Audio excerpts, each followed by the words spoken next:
Ada yang berdesakan mencari pekerjaan. Ada juga yang ditipu lowongan kerja abal-abal. Itulah potret sebagian para usia produktif di Republik ini. Dan jika pun ada yang sudah bekerja, mereka pun dibayangi PHK yang bisa terjadi kapanpun. Seperti contoh PHK ribuan karyawan Sritex.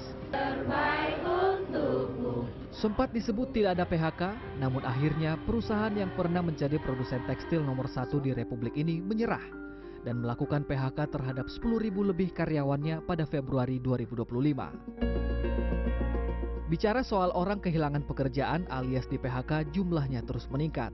Dari data Kementerian Tenaga Kerja, jumlah PHK pada tahun 2024 mencapai 77.965 orang. Ini meningkat dari tahun 2023 sebanyak 66.855 orang.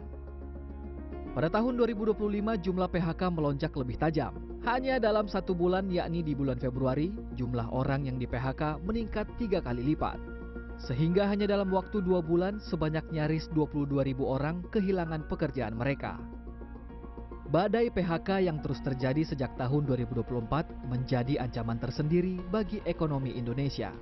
Selain bakal memukul daya beli masyarakat yang artinya tingkat konsumsi masyarakat menurun, badai PHK pun seakan menjadikan bonus demografi Indonesia bisa berubah layaknya bom waktu.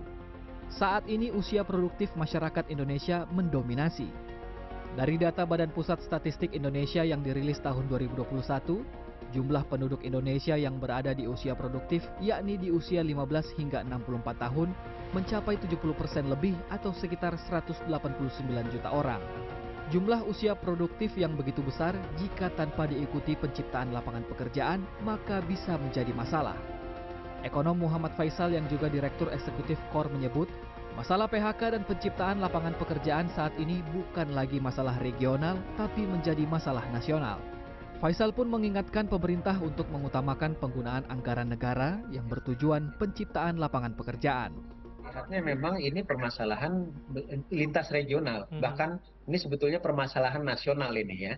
Karena banyak sebetulnya yang mengalami penurunan dari sisi daya beli dan kehilangan pekerjaan itu di luar Jakarta juga. Dan sehingga mereka mencari kesempatan yang ada yang kebetulan memang banyak disediakan di Jakarta. Sehingga strategi pengentasan kemiskinan dan penurunan penciptaan lapangan pekerjaan di tingkat nasional ini tetap yang menjadi menjadi yang utama menurut saya.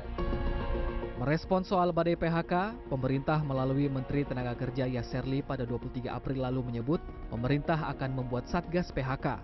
Satgas PHK nantinya akan diisi orang-orang dari lintas kementerian untuk mencari solusi dan menyelesaikan persoalan PHK di Indonesia.